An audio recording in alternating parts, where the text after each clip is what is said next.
अल अमीन school एक ऐसा इदारा जहां से कई लोगों ने तालीम हासिल कर डॉक्टर, इंजीनियर, टीचर बनकर ज़िंदगी में कामयाब हुए हैं।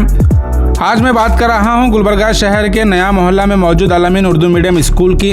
यह गवर्नमेंट उर्दू मीडियम स्कूल है जहां तजुर्बेकार टीचर्स की निगरानी में इंग्लिश मीडियम स्कूल की तरह बेहतरीन तालीम दी जा रही है ताकि स्टूडेंट्स का मुस्तकबिल रोशन हो सके। आजकल एक ट्रेंड बन गया है, बड़ी बड़ी बिल्डिंग्स को देखकर लोग अपने बच्चों का एडमिशन प्राइवेट स्कूल्स में करवा रहे हैं और कई गरीब माँ बाप भी माहौल को देखते हुए कर्ज लेकर प्राइवेट स्कूल्स में एडमिशन करवा रहे हैं। लेकिन ये सच है कि आज भी अल अमीन जैसे कुछ गवर्नमेंट स्कूल्स मौजूद हैं जहां बेहतरीन तालीम दी जा रही है जो प्राइवेट स्कूल्स को टक्कर दे सकती है। नया मोहल्ला अल अमीन स्कूल में नर्सरी से 7th स्टैंडर्ड तक आप अपने बच्चों का एडमिशन करवा सकते हैं। इस स्कूल की बुनियाद 1979 में रखी गई थी और 46 सालों से यहाँ तालीम का सिलसिला चल रहा है। यहाँ LKG और UKG के लिए ऑल सब्जेक्ट के रेडीमेड वर्कशीट भी प्रोवाइड किए जाते हैं। टीचर्स का रवैया भी बहुत फ्रेंडली है और हर स्टूडेंट्स पर इंडिविजुअल तवज्जो दी जा रही है।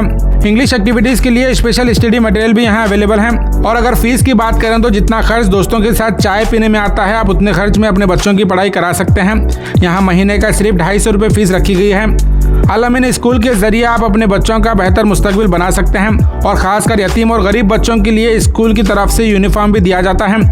LKG और UKG स्टूडेंट्स को कंप्यूटर स्क्रीन पर रिम्स भी दिखाई जाती हैं ताकि वो मॉडर्न लर्निंग का हिस्सा बन सकें। तालीम को आसान बनाने के लिए आप अल अमीन स्कूल में अपने बच्चों का एडमिशन करवा सकते हैं।